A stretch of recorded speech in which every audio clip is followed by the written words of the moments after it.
Did you know that over 800 million jobs could be impacted by AI in the next decade? That's why discussions about sharing wealth generated by these technologies are more important than ever.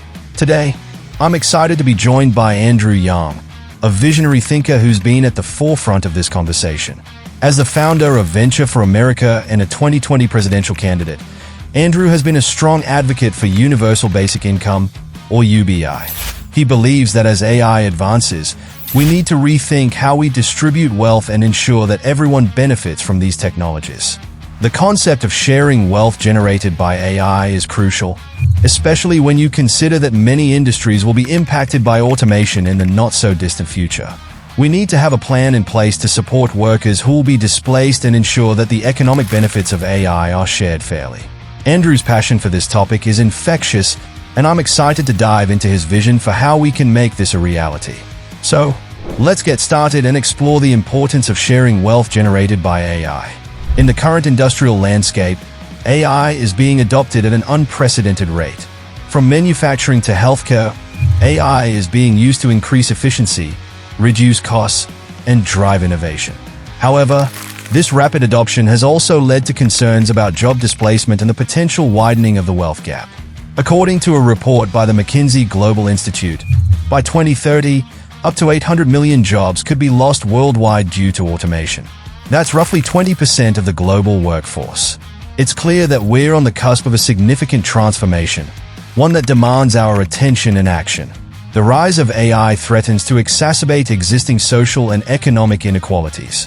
As machines take over routine and repetitive tasks, it's often the most vulnerable members of our society who will be hit the hardest.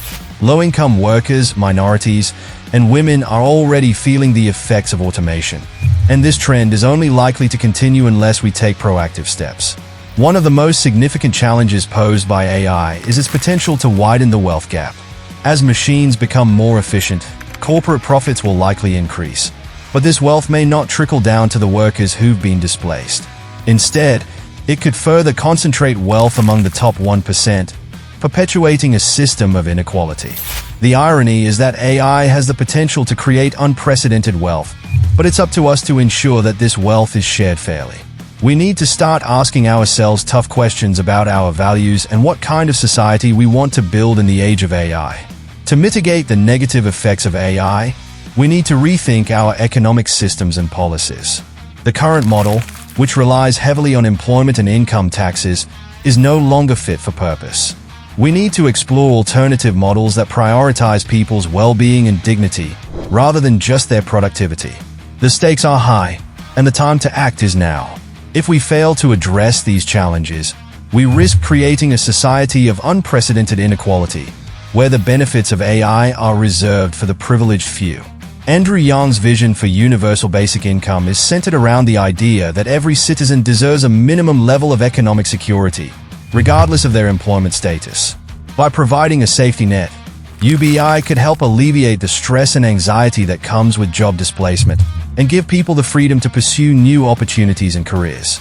Andrew believes that UBI is not only a moral imperative but also an economic one. By putting more money in people's pockets, we can stimulate local economies and create new opportunities for growth and innovation.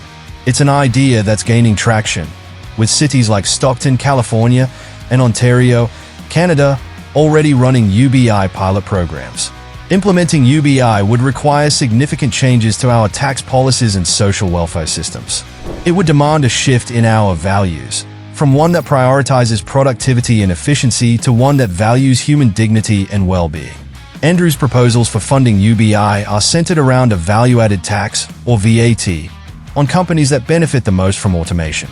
This would create a new revenue stream that could be used to fund UBI, while also incentivizing companies to invest in workers and their communities. The beauty of Andrew's vision is that it's not a partisan issue. It's a call to action for all of us to rethink our values and priorities in the age of AI. By working together, we can create a society that's more equitable, more just, and more humane. I want to share a personal story that Andrew shared with me during our conversation. He told me about a factory worker in Ohio who'd been displaced by automation and was struggling to make ends meet. Andrew's encounter with this worker had a profound impact on him, and it's what drove him to become an advocate for UBI. It's stories like these that remind us of the human cost of AI and the importance of putting people at the center of our policy decisions. It's not just about numbers and statistics. It's about real people's lives and dignity. As we contemplate the challenges posed by AI, Andrew's story serves as a powerful reminder of why we need to act. We need to put aside our differences and come together to create a society that's worthy of our highest aspirations.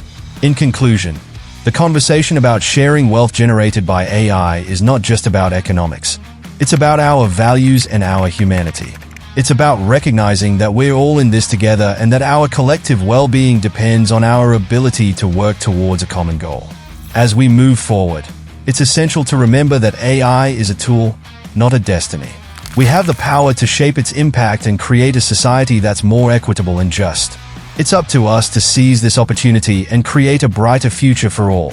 Thanks for watching, and I'd love to hear your thoughts on UBI and AI in the comments below.